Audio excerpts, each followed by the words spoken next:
नमस्कार, आप देख रहे हैं अपना बिहार और मैं हूं आपके साथ विभा उपाध्याय। कृषि कानूनों के विरोध के बीच कृषि मंत्री नरेंद्र सिंह तोमर ने देश के किसानों को चिट्ठी लिखी है।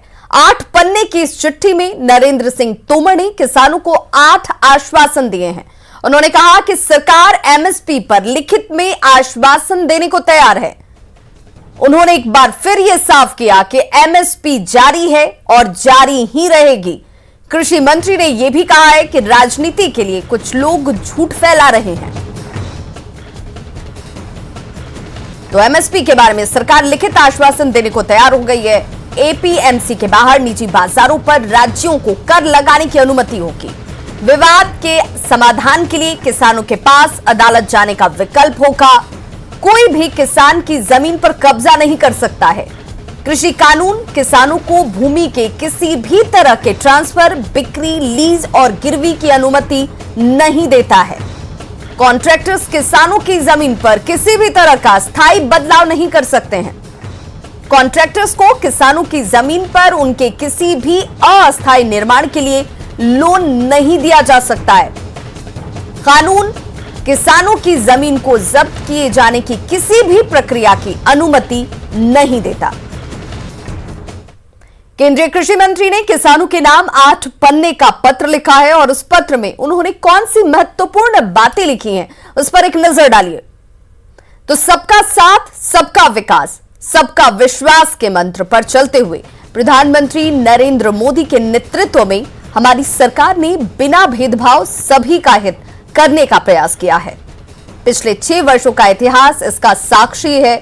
आप विश्वास रखिए, किसानों के हितों में किए गए ये सुधार भारतीय कृषि में नए अध्याय की नींव बनेंगे। देश के किसानों को और स्वतंत्र करेंगे, सशक्त करेंगे। उन्हें दूर करना मेरा काम है।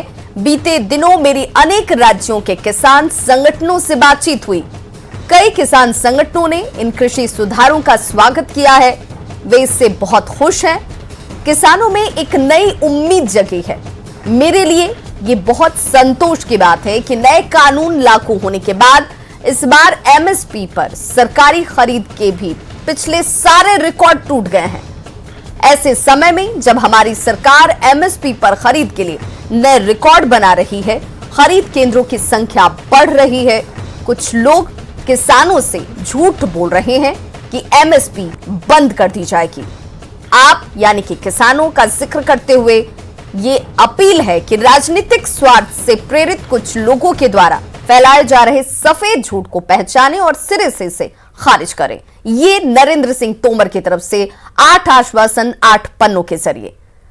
आइए अब आपको कृषि मंत्री के पत्र की 10 बड़ी बातें बताते हैं। क्या 10 बड़ी बातें इस पत्र में है? तो किसानों की जमीन को खतरा नहीं होगा किसी भी तरीके से। किसानों को तय समय पर भुगतान किया जाएगा। तय समय पर भुगतान नहीं करने पर जुर्माना लगेगा। खुले बाजार में अच्छे दाम पर फसल बेचने का विकल्प किसानों के पास मौजूद है। एमएसपी जारी है और जारी ही रहेगी। मंडियां चालू हैं, चालू रहेंगी।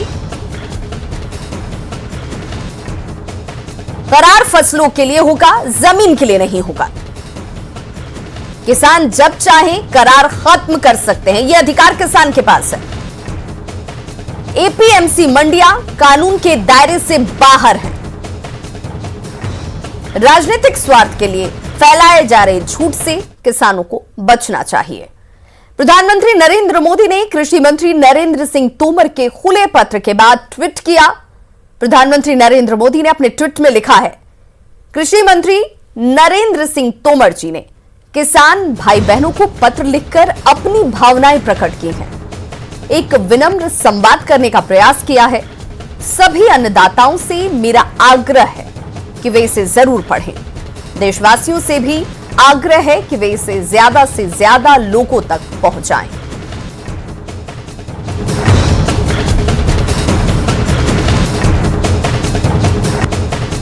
वहीं गृह मंत्री अमित शाह ने भी ट्वीट कर अन्नदाताओं से अपील की, किसानों की आय को बढ़ाने के लिए जितने काम 6 दशकों तक नहीं हुए, उससे अधिक नरेंद्र मोदी जी ने 6 वर्षों में किए हैं। कृषि सुधारों से जुड़ी भ्रांतियों को दूर करने के लिए नरेंद्र सिंह तोमर जी का ये पत्र मोदी सरकार की किसानों के हितों के प्रति समर्पण और संवेदनशीलता को दर्शाता है।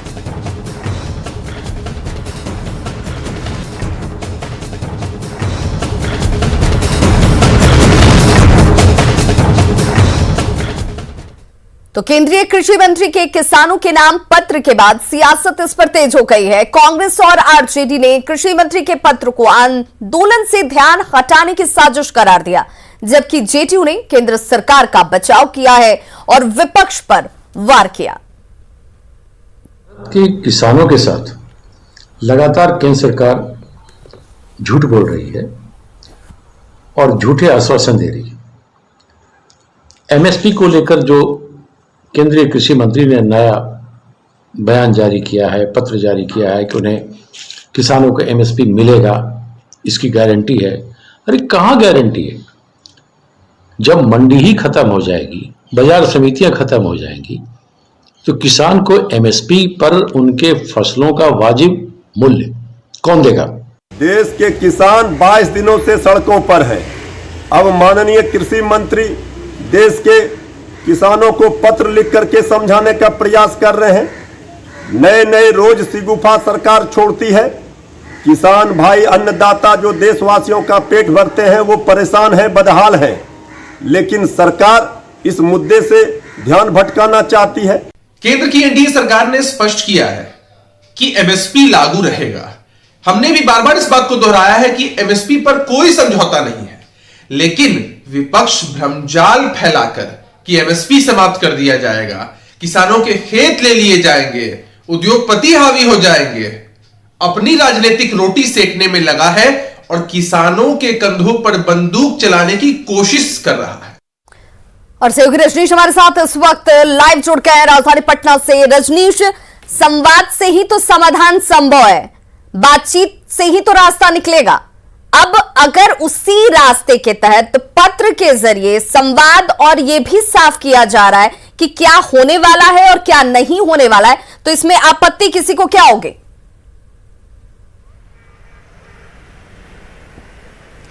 बिल्कुल, देखिए पूरे आंदोलन को देखते हुए केंद्रीय कृषि मंत्री नरेंद्र सिंह तोमर ने बड़ा स्टेप उठाया है और 8 पन्ने का जो पत्र लिखा है किसानों को, 8 आश्वासन भी दिए और साफ कहा है कि एमएसपी जारी रहेगा। लेकिन विपक्ष जो है साफ तौर पर इसे बरगलाने की बात कर रहा है, भ्रम फैलाने की बात कर रहा है।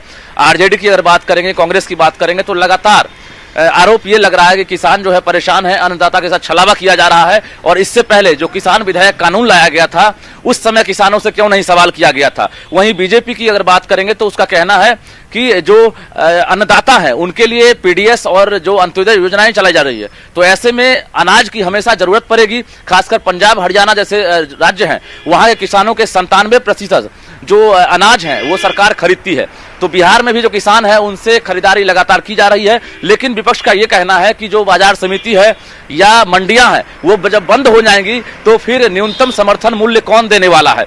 तमाम ऐसे बिंदु हैं जिस पर कृषि मंत्री ने पत्र लिखकर यह आश्वासन दिया है कि 8 आश्वासन में ये तमाम बिंदु शामिल होंगे कि आखिर एमएसपी के तहत जो न्यूनतम समर्थन मूल्य है वो मिलेगा कि नहीं और किसानों को कितना फायदा पहुंचेगा। क्योंकि सरकार कह रही है कि किसानों को फायदा पहुंचाने के लिए ही ये नया कानून लाया गया है, लेकिन विपक्ष लगातार हमलावर है। आज फिर से पत्र लिखने के बाद सियासत तेज हो गई है। ऐसे में जो किसान नेता है अब वो किस तरह से अब इसको देखते हैं और जो आंदोलन है वो किस रूप में जाता है, ये तमाम बिंदुओं पर इंतजार करना होगा। विभा, चलिए बहुत बहुत शुक्रिया रजनीश इस तमाम जानकारी के लिए। तो देखिए, पंजाब और हरियाणा के किसानों के साथ संवाद किया जा रहा था, लेकिन अब इस पत्र के जरिए उनसे किन बिंदुओं पर बातचीत की जा रही है और कहां तक सरकार की सहमति है, सरकार क्या इस कानून के साथ सामने रख रही है, उन तमाम चीजों को साफ करने की कोशिश की गई है और इसका मैसेज पूरे देश के किसानों को देने की बात सामने आती है। कुशवाहा पर ट्वीट कर कंगना रनौत फंस गई हैं। गया के बाद अब पटना में भी कंगना रनौत को लेकर एफआईआर दर्ज की जाएगी। बड़ी खबर इस वक्त सामने आती हुई, गया के बाद पटना में भी एफआईआर दर्ज कराया जाएगा और कुशवाहा पर ट्वीट कर फंस गई है कंगना रनौत। आरएलएसपी आज इसे लेकर एफआईआर दर्ज कराने वाली है। 12:30 बजे का वक्त बताया जा रहा है जब पटना सिविल कोर्ट में यह एफआईआर दर्ज कराई जाएगी। उपेंद्र कुशवाहा पर कंगना रनौत ने ट्वीट किया था और नकारात्मक छवि पेश करने का आरएलएसपी ने आरोप लगाया है, जिसके मद्देनजर गया में एफआईआर दर्ज हो चुकी है और पटना में 12:30 बजे पटना सिविल कोर्ट में एफआईआर दर्ज कराने की बात सामने आ रही है। बिहार और महाराष्ट्र सरकार से सख्त कार्रवाई की मांग की गई है।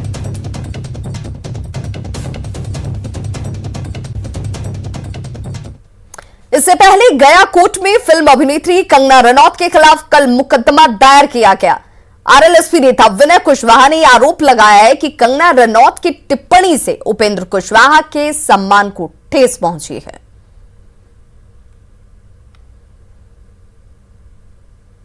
क्लाइंट्स जो है विनय कुशवाहा जी मुझसे अप्रोच किया कि हमारे माननीय भूतपूर्व मंत्री श्री उपेंद्र कुशवाहा जी के पोस्ट पर मशहूर एक्ट्रेस कंगना रनौत के द्वारा अभद्र टिप्पणियां की गई है और इन्होंने हमसे रिक्वेस्ट किया कि इस संबंध में एक कंप्लेंट पिटीशन परिवाद पत्र दाखिल किया जाए। शिवहर जिले में शिक्षा की स्थिति बेहद खराब है। पूरे जिले में महाविद्यालय के नाम पर एक लौता डिग्री कॉलेज है, जो पिछले कई सालों से सिर्फ कागज पर जैसे तैसे चल रहा है। उधार के भवन में डिग्री कॉलेज दम तोड़ रहा है, जहां पेयजल, बिजली, शौचालय समेत दूसरे संसाधनों की घोर कमी है। इतना ही नहीं, कॉलेज शिक्षकों की कमी का भी दंश झेल रहा है। जायजा लिया संवाददाता राकेश रंजन ने। हम लोग गेस्ट फैकल्टी में यहाँ बहाल हुए हैं। ऑनलाइन क्लास जब से कोरोना स्टार्ट हुआ है ऑनलाइन क्लास लेते हैं। मैं हिस्ट्री का प्रोफेसर हूँ, असिस्टेंट प्रोफेसर गेस्ट में यहाँ, और यहाँ 2 ही परमानेंट स्टाफ है। पूरा बिहार शैक्षणिक बदहाली का शिकार है। मैं इस वक्त खड़ा हूँ शिवहर के डिग्री कॉलेज में और आप इस कॉलेज की तस्वीर देख सकते हैं। पिछले 3 साल पहले इस कॉलेज की स्थापना कराया गया था। उधार के भवन में इस कॉलेज को पिछले 3 सालों से जैसे तैसे चलाया जा रहा है। स्थिति आप देख सकते हैं, जो शौचालय है उसकी स्थिति काफ़ी दयनीय है, जो उपयोग करने लायक नहीं है। क्लासरूम जो है वह खाली पड़ा हुआ है। आप तस्वीर देख सकते हैं। यहाँ जो भी कॉलेज के दस्तावेज है वो बेंचों पर इसी तरीके से रखे जा रहे हैं, उनको रखने की कोई व्यवस्था नहीं है। और सबसे गंभीर बात यह है कि यहाँ जितने भी महत्वपूर्ण सब्जेक्ट हैं उसके शिक्षक 3 सालों से नहीं है।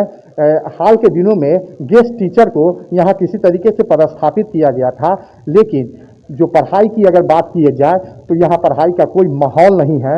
महत्वपूर्ण विषयों के शिक्षक पिछले लंबे अरसे से नहीं है। तो जो यहाँ पढ़ने वाले छात्र हैं उनका कहना है कि स्कूल की जो कॉलेज है उसकी स्थिति को बेहतर किया जाए, ताकि यहाँ बच्चों का भविष्य संवर सके। जो यहाँ छात्र आते हैं पढ़ने के लिए उनका भविष्य संवर सके। राकेश रंजन, न्यूज 18, शिवहर। कल कोरोना क्राइसिस मैनेजमेंट ग्रुप की बैठक में शिक्षण संस्थान खोले जाने को लेकर कई बिंदुओं पर चर्चा की गई, लेकिन सहमति नहीं बन पाई। आज एक बार फिर से शाम 4 बजे क्राइसिस मैनेजमेंट की बैठक है, जिसमें फैसला हो सकता है, इसकी संभावना जाहिर की जा रही है। शिक्षा विभाग के प्रधान सचिव संजय कुमार ने बताया कि मामला चूंकि बच्चों की सेहत और सुरक्षा से जुड़ा है, लिहाजा तमाम बिंदुओं पर विचार किए जा रहे हैं। एक प्रोटोकॉल भारत सरकार के द्वारा निर्गत है कि किन परिस्थितियों में और किन प्रोटोकॉल के तहत स्कूलों को खोला जा सकता है, विश्वविद्यालयों को खोला जा सकता है। तो एक हम थोड़ा सा क्रॉस कंट्री में कंपैरिजन भी करके देखना चाह रहे हैं कि किन किन राज्यों के द्वारा विद्यालयों को खोला गया है। देखिए, राज्य सरकार बहुत ही सेंसिटिव है, क्योंकि ये जिंदगियों से मामला जुड़ा हुआ है, जीविका से जुड़ा हुआ है और हमारे बच्चों की शिक्षा से और उनकी सेफ्टी से भी जुड़ा हुआ है। तो इन सभी बिंदुओं पर विचार करते हुए मैं समझता हूं कि सरकार के स्तर से जो उचित निर्णय होगा यथाशीघ्र लिया जाए। तो बिहार सरकार स्कूल कॉलेजों के साथ ही कोचिंग संस्थान भी खोलने को लेकर विचार कर रही है। क्राइसिस मैनेजमेंट ग्रुप की आज होने वाली बैठक में इस मुद्दे पर चर्चा होगी। शिक्षा विभाग कोचिंग खोलने को लेकर यूपी और हरियाणा मॉडल पर विचार कर रहा है। यूपी सरकार ने कोरोना गाइडलाइंस के हिसाब से कोचिंग करने की और अनुमति दे रखी है। इसमें क्लास 9 से लेकर ऊपर के जो बच्चे हैं वो कोविड-19 के नियमों का पालन करते हुए अभिभावक की अनुमति से कोचिंग के लिए जा सकते हैं।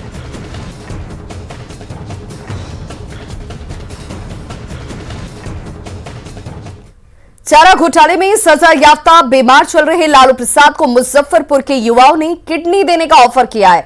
फिलहाल रांची के रिम्स में लालू प्रसाद का इलाज जारी है। डॉक्टरों ने लालू प्रसाद की किडनी खराब होने की बात कही और ऐसे में आरजेडी से जुड़े मुजफ्फरपुर के युवाओं ने लालू प्रसाद को अपनी किडनी देने का ऐलान किया है। ऐसे ही कुछ युवाओं से बात की हमारे संवाददाता सुधीर कुमार ने।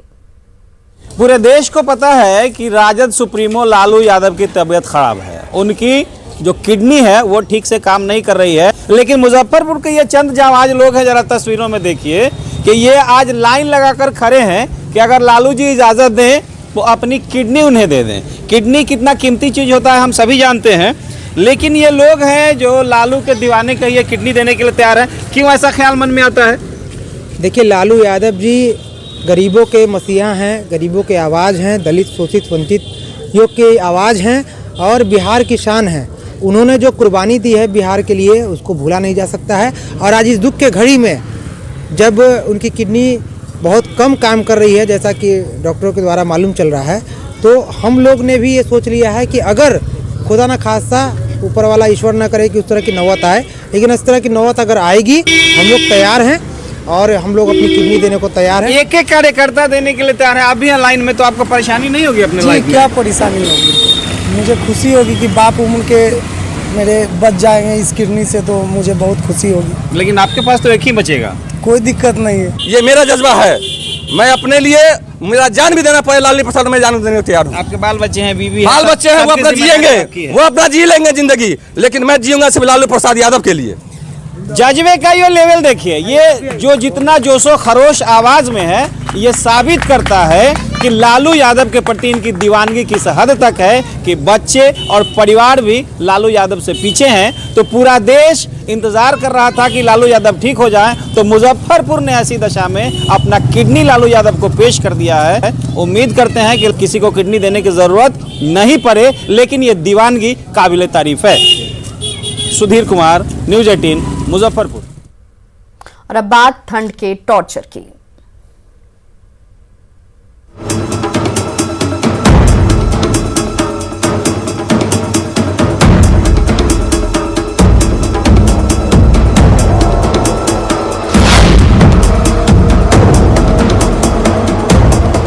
सीतामढ़ी की डीएम अभिलाषा कुमारी शर्मा का मानवीय चेहरा देखने को मिला। किसी शख्स ने रेलवे स्टेशन पर प्लास्टिक ओढ़कर सो रहे कुछ लोगों की तस्वीर डीएम के व्हाट्सएप पर भेज दी, जिसके बाद डीएम अभिलाषा कुमारी शर्मा ने सर्द रात में खुद मुआयना किया और ऐसे लोगों के बीच कंबल और मास्क का वितरण किया ताकि ठंड से उन्हें निजात मिले और कोई अनहोनी इनके साथ ना हो।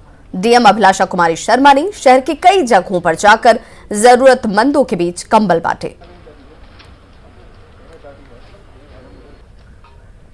सभी जगह ठंड बढ़ती जा रही है, सीतामढ़ी जिले में भी ठंड बढ़ते जा रही है, तो हम लोगों के द्वारा इंतजाम किया जाता है कि अलाव जले एवं मुख्यमंत्री भिक्षा निवारण योजना के तहत कंबल भी बांटे जाते हैं।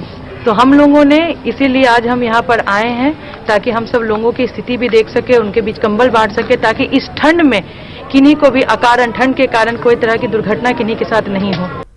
इन दिनों कड़ाके की ठंड में जरूरी काम न हो तो लोग घरों से बाहर निकलने से परहेज करते हैं, लेकिन मधुबनी में हजारों परिवार ऐसे हैं जिनके पास सिर छिपाने के लिए पक्का मकान नहीं है।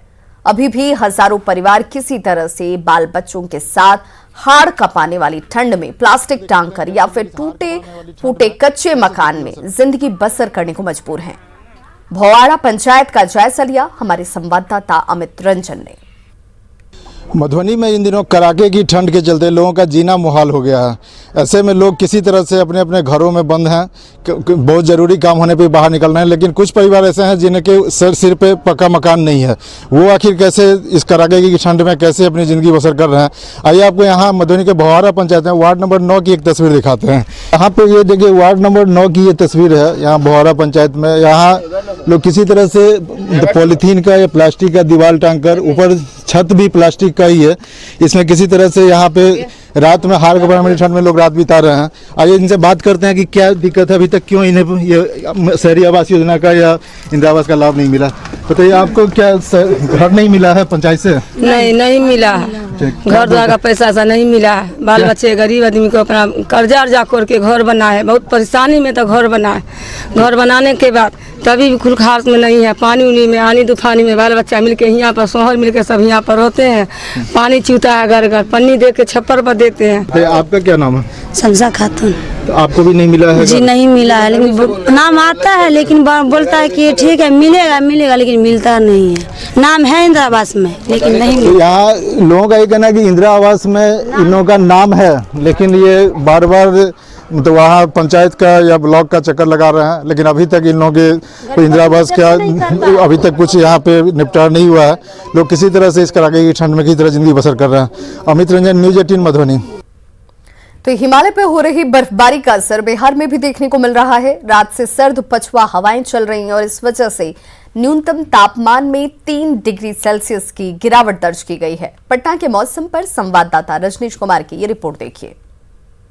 पहाड़ों पर हो रही बर्फबारी का असर बिहार में भी साफ तौर पर देखने को मिल रहा है, जहां न्यूनतम तापमान में कल रात से ही अचानक गिरावट दर्ज की गई है और सामान्य से यानी 3 डिग्री तक गिरावट हुई है, जिसकी वजह से जो न्यूनतम तापमान है वो तकरीबन 8 डिग्री तक पहुंच गया है। वहीं मौसम विभाग ने पूर्वानुमान जताया है कि अगले 72 घंटे तक ठंड से राहत मिलने वाली नहीं है और न्यूनतम तापमान सामान्य से 4 डिग्री तक कम हो सकता है। देख सकते हैं कि पछुआ हवा की वजह से सर्द हवाएं चल रही है और जिसका असर ट्रैफिक पर भी पड़ रहा है।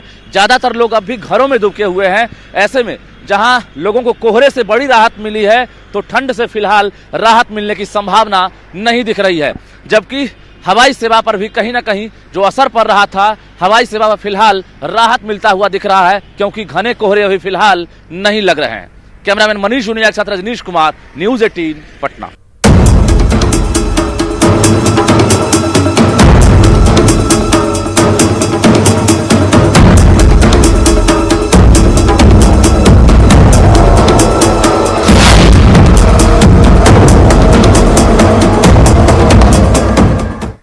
तो खबरों का सिलसिला लगातार जारी है। आप देखते रहिए न्यूज़ 18 बिहार झारखंड।